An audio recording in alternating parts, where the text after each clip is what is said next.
శ్రీమాత్రే నమః. సద్గురు జ్యోతిష్యాలయం నుండి ఈ సంవత్సరం శని వక్రగతి పొందే ఒక ఫలితాన్ని మనం ఇవ్వబోతున్నాం. ఇది శని భగవానుడు జూలై 27, 2026 సోమవారం మీనరాశిలో వక్రగతిని ప్రారంభిస్తున్నారు. డిసెంబర్ 11 ఉదయం 3:51 వరకు మళ్ళీ మారి ఆడతారు. దాదాపు 138 రోజుల పాటు ఈ వక్రగతి అనేది కొనసాగుతుంది. అసలు శని వక్రగతి అంటే ఏంటి? ఆల్రెడీ ఆయన అన్ని ప్రయాణం చేసి వెళ్ళిపోయారు కదా, అప్పుడు ఏమేమి మంచి చెడు అన్ని ఇస్తుంటారు కదా, అది బాగుందా లేదని చెప్పి మళ్ళీ తిరిగి చూసి వెనక రావడాన్ని వక్రగతి అంటే. ప్రయాణం సాఫీగా జరుగుతున్నది, మళ్ళీ తిరిగి రావడాన్ని వక్రగతి అంటారు. పాత పనులు తిరిగి ముందుకు వస్తాయి, ఆలస్యమైన ఫలితాలు లభిస్తాయి, కష్టానికి తగిన ప్రతిఫలం దక్కుతుంది, నిర్లక్ష్యం చేసిన విషయాలు మళ్ళీ ఎదురవుతాయి, బాధ్యతలు పెరుగుతాయి, జీవితంలో స్థిరత్వం ఎంత ఉందో పరీక్ష కూడా అంతే ఉంటుందని కూడా చెప్పచ్చు.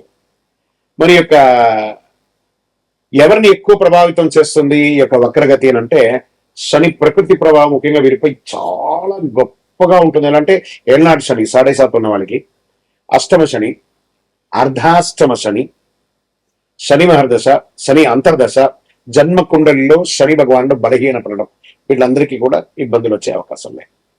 ఈ సమయంలో ఎదురయ్యే పరిస్థితులు ఎలా ఉంటాయి అని అనుకుంటే, పనుల్లో ఆలస్యం, ఉద్యోగంలో అదనపు బాధ్యతలు, ప్రమోషన్లో ఆలస్యం, కోర్టు వ్యవహారంలో నెమ్మదితనం, భూమి ఆస్తి విషయాల్లో ఆలస్యం, అప్పుల ఒత్తిడి, మానసిక ఆందోళన, సహనానికి పరీక్ష. మనం ఏం పాటిస్తే బాగుంటుంది ఈ సమయంలో అని అంటే, అవసరం లేని అప్పులు తీసుకోవద్దు. ఈ వక్రగతి శని వక్రగతి ఎప్పుడు కోపంతో నిర్ణయాలు తీసుకోకూడదు, ఉద్యోగ మార్పుల్లో తొందరపడద్దు, తొందరపడి పై అధికారులను చెప్తే రిజైన్ చేసేయాలంటే చేయకూడదు, వాహనం నడిపేటప్పుడు ఫోన్ మాట్లాడడం లేదా అతి స్పీడ్ వెళ్ళడం చేయకూడదు, పెద్దలను గౌరవించాలి, ప్రారంభించే పనిని పూర్తి చేయాలి, ఆరోగ్యాన్ని నిర్లక్ష్యం చేయకూడదు, ఖర్చులను నియంత్రించాలి. సరే, ఈ వక్రగతిలో ఎవరికైనా లాభం ఉందా అని అంటే కొంతమందికి ఉంది లాభం. ఎవరికి ఉంది? వృషభ రాశి వారు. శనిదేవుడు లాభస్థానంలో ప్రకృతిలో వక్రగతిలో ఉండడం వల్ల వచ్చే 6 నెలలు ఎంతో అనుకూలంగా ఉంటాయి. ఆర్థిక పరిస్థితి బలపడుతుంది, కొత్త ఆదాయ మార్గాలు ఏర్పడతాయి, ఉద్యోగంలో గుర్తింపు వస్తుంది, ప్రమోషన్ల అవకాశాలు ఉంటాయి, పాత వివాదాలు పరిష్కారం అవుతాయి, కుటుంబంలో ఆనందం పెరుగుతుంది, సమాజంలో గౌరవం పెరుగుతుంది. తక్కువ ఇబ్బందులతో అనుకూల ఫలితాలు కూడా పొందే వాళ్ళల్లో ప్రధానమైనటువంటి వారిలో వృషభ, వృశ్చిక, మకర, మీన రాశి వారు ఉన్నా కూడా శని వక్రగతి సమయంలో పాటించవలసినటువంటి కొన్ని పరిహారాలు ఉన్నాయి. ప్రతి ఒక్కరు 12 ద్వాదశ రాశుల వాళ్ళు పాటించాలి. ఓం శనైశ్వరాయ నమః మంత్రాన్ని 108 సార్లు పారాయణం చేయాలి. వారి దగ్గర కూడా ఎలా అడగాలి? దేహి మే బుద్ధి వైశిష్ట్యం, దేహి మే నిత్య యవ్వనం, దేహి మే పరమానందం, దేవదేవ జగత్పతే శనైశ్వర అని ప్రార్థన చేయాలి. నల్ల నువ్వుల నూనెతో దీపం వెలిగించాలి, పేదలకు వృద్ధులకు సేవ చేయాలి.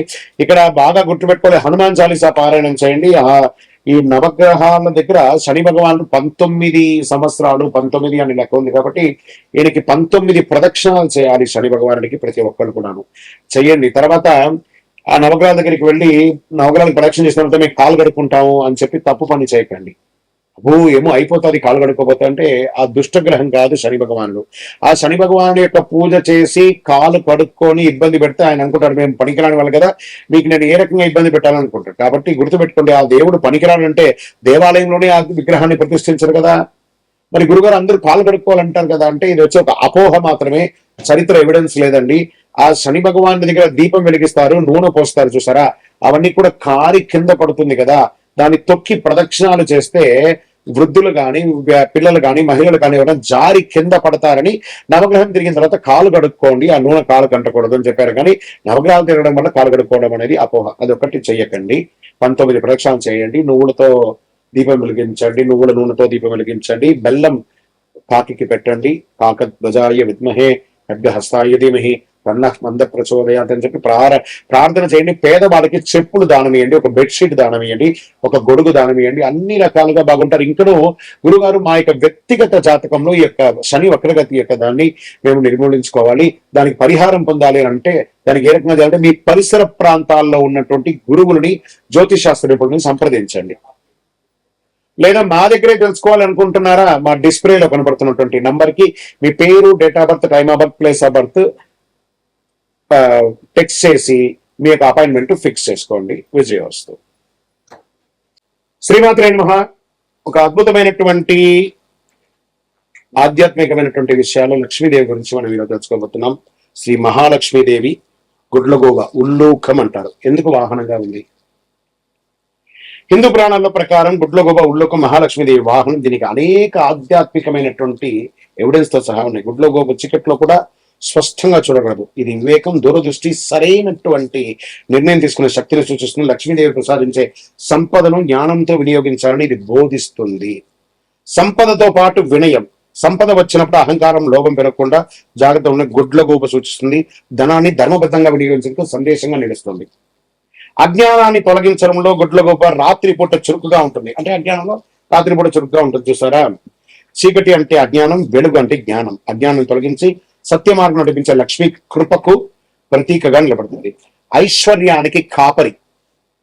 పురాణ సంప్రదాయ ప్రకారం గుడ్లగూబ సంపదను కాపాడే శక్తిగా ప్రతీక సంపాదించి ధనం నిలవాలంటే అప్రమత్తంగా అవసరమని తెలియజేస్తుంది అనమాట.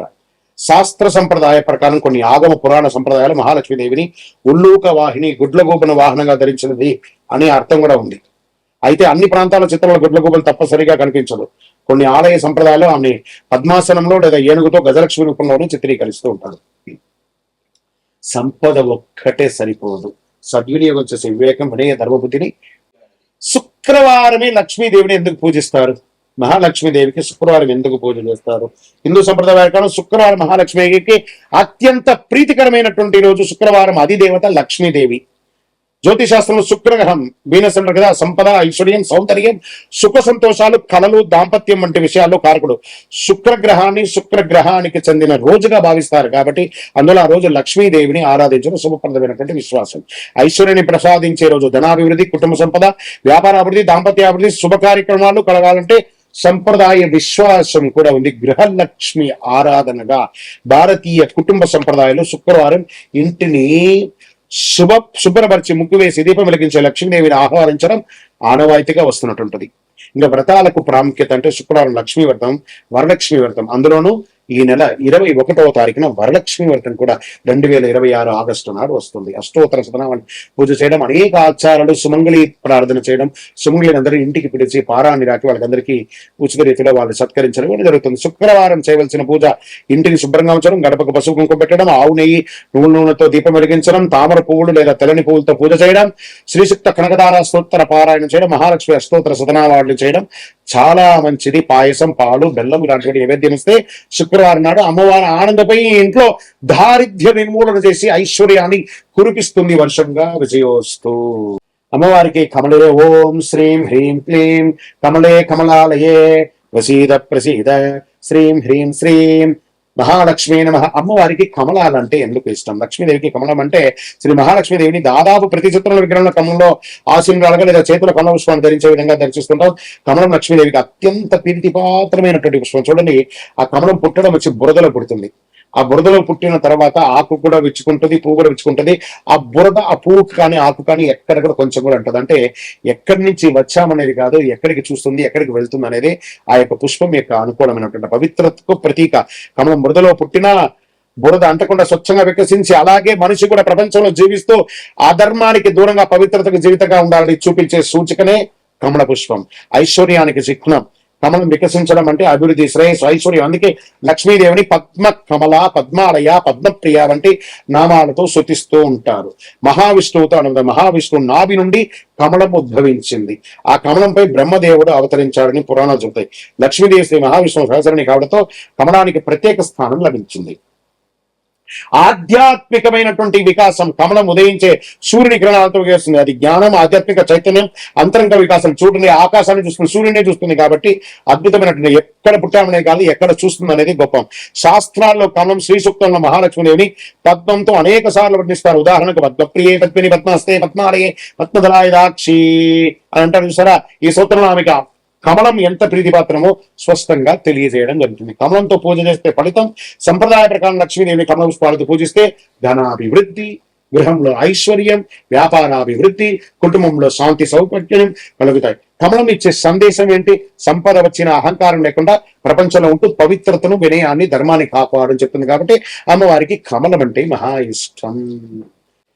ఈ అష్టలక్ష్ములు ఎవరు? ఒక లక్ష్మి చాలదా? ఎందుకు అష్టలక్ష్ములు అంటే ఒక్కొక్క దేవుడికి ఒక్కొక్క అవతారాలు ఉంటాయి సార్, ఒక్కొక్క దేవతడికి. అలాగే లక్ష్మీ అమ్మవారికి అష్టలక్ష్ములు శ్రీ మహాలక్ష్మీదేవి యొక్క 8 దివ్య స్వరూపాలు, ప్రతి స్వరూపం ప్రతి జీవితంలో ఒక ప్రత్యేకమైన ఐశ్వర్యాన్ని సంపాదిస్తుందని హిందూ సంప్రదాయ ప్రకారం చెబుతుంది.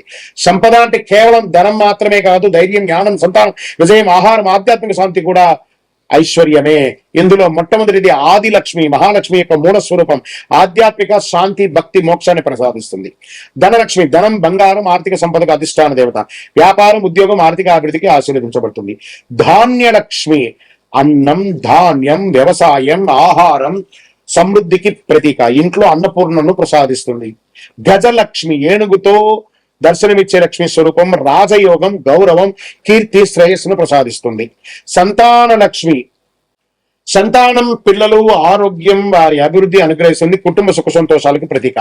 వీరలక్ష్మి, ధైర్యం, శక్తి, పరాక్రమం, ఆత్మవిశ్వాసాన్ని ప్రసాదిస్తుంది. కష్టాలను ఎదుర్కొనే శక్తినిస్తుంది. విజయలక్ష్మి, ప్రతి కార్యంలోనూ విజయం, శత్రులపై జయం, పోటీలో గెలుపుకు ప్రసాదిస్తుంది. విద్యాలక్ష్మి, విద్య, జ్ఞానం, కళలు, మేధస్సు, వికాసానికి అధిష్టాన దేవత. విద్యార్థులు, పరిశోధన, కళాకారులు ప్రత్యేకంగా ఆరాధించబడుతుంది. అష్టలక్ష్ముల ఆశీర్వాదం వల్ల ధనాభివృద్ధి, అన్నపూర్ణత, విద్యాభివృద్ధి, విజయం, ధైర్యం, సంతాన సౌభాగ్యం, గౌరవం, కీర్తి, ఆధ్యాత్మిక శాంతి, ఈ 8 స్వరూపాలను భక్తితో ఆరాధిస్తే సంపూర్ణమైనటువంటి అనుగ్రహాన్ని పొందుతారు.